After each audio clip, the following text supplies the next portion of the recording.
ಕೋರಮಂಗಲದಲ್ಲಿ PSI ಮನೆಯಲ್ಲಿ robbery ಪ್ರಕರಣಕ್ಕೆ ಸಂಬಂಧಪಟ್ಟಂಗೆ ಇದೀಗ 108 ಪ್ರಶ್ನೆ ಹುಟ್ಟುಹಾಕಿದೆ. ಈ ರಾಬರಿ ಪ್ರಕರಣ 108 ಪ್ರಶ್ನೆ ಹುಟ್ಟುಹಾಕಿದೆ. ಅಶೋಕನಗರ ಪಿಎಸ್ಐ ಪುಟ್ಟಸ್ವಾಮಿ ಮನೆಯಲ್ಲಿನ ಕಳ್ಳತನ ಪ್ರಕರಣ ಇದು. ಪಿಎಸ್ಐ ಪತ್ನಿ ಕೈಕಾಲು ಕಟ್ಟಿ ರಾಬರಿ ಮಾಡಲಾಗಿದೆ ಎಂದು ಎಫ್ಐಆರ್ನಲ್ಲಿ ದಾಖಲಾಗಿತ್ತು. ಜೊತೆಗೆ 12 ಲಕ್ಷ ಹಣ ಕಳ್ಳತನವಾಗಿದೆ ಅಂತಲೂ ಕೂಡ ಎಫ್ಐಆರ್ನಲ್ಲಿ ದಾಖಲಾಗಿತ್ತು. ಇದೇ ಪ್ರಕರಣಕ್ಕೆ ಸಂಬಂಧಪಟ್ಟಂಗೆ ಇದೀಗ 16 ಅನುಮಾನ ಮೂಡಿದೆ. ಪಿಎಸ್ಐ ಮನೆಯಲ್ಲಿ ಕಳ್ಳತನವಾಗಿದ್ದು 12 ಲಕ್ಷ ಮಾತ್ರನಾ ಅಥವಾ ಅದಕ್ಕಿಂತ ಜಾಸ್ತಿ ಹಣ ಏನಾದರೂ ಇತ್ತಾ?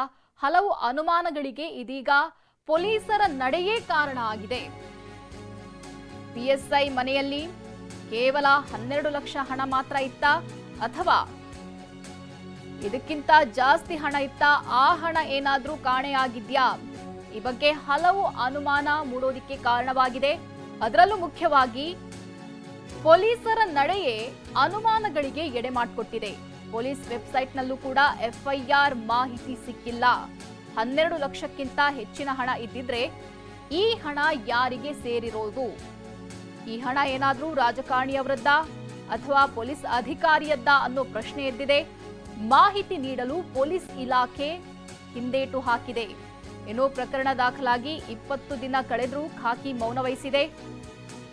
ಕೋರಮಂಗಲ ಪೊಲೀಸರ ಮೇಲೆಯೇ 16 ಅನುಮಾನ ಮೂಡಿದೆ. ಪಿಎಸ್ಐ ಪುಟ್ಟಸ್ವಾಮಿ ಕುಟುಂಬಸ್ಥರಿಂದಲೇ ಏನಾದ್ರೂ ಅವರೇ ರಾಬರಿ ಮಾಡಿ ಕಳ್ಳತನ ಮಾಡಿ ನಾಟಕ ಮಾಡ್ತಿದ್ದಾರಾ ಅನ್ನುವಂತಹ ಪ್ರಶ್ನೆಯೂ ಎದ್ದಿದೆ. ಸಂಬಂಧಿಕರಿಗೆ ಇವರೇ ಹಣ ನೀಡಿ ಕಳ್ಳತನದ ನಾಟಕವಾಡಿದ್ರಾ ಅನ್ನುವಂತಹ ಪ್ರಶ್ನೆ ಎದ್ದಿದೆ. ಪ್ರಕರಣದ ಸತ್ಯಾಸತ್ಯತೆ ಹೊರಹಾಕದೆ ಕೋರಮಂಗಲ ಖಾಕಿ ಇದೀಗ ಮೌನ ವಹಿಸಿದೆ.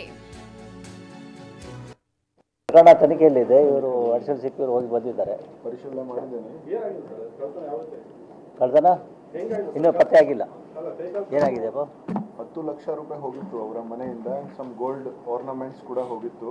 ಯಾರು ಮನೆಯಲ್ಲಿ ಬಂದು ಮನೆಗೆ ನುಗ್ಗಿ ತಗೊಂಡು ಹೋಗಿದ್ದಾರೆ ಅಂತ ಕಂಪ್ಲೇಂಟ್ ಮಾಡಿದ್ದಾರೆ ಅವರು. ಸೊ ನಾವು ತನಿಖೆಯನ್ನು ಕೈಗೊಂಡು ಅದನ್ನು ಮಾಡ್ತಾ ಇದ್ದೀವಿ.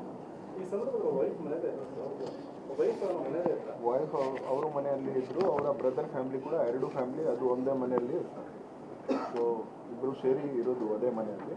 ಸೊ ಇಬ್ಬರು ವೈಫ್ ಅಲ್ಲಿ ಇದ್ದಾಗ ಈ ಥರ ಆಗಿತ್ತು ಅಂತ ಹೇಳಿದ್ದಾರೆ ಅವರು. ತನಿಖೆ ಇನ್ನೂ ಮಾಡ್ತಾ ಇದ್ದೇವೆ.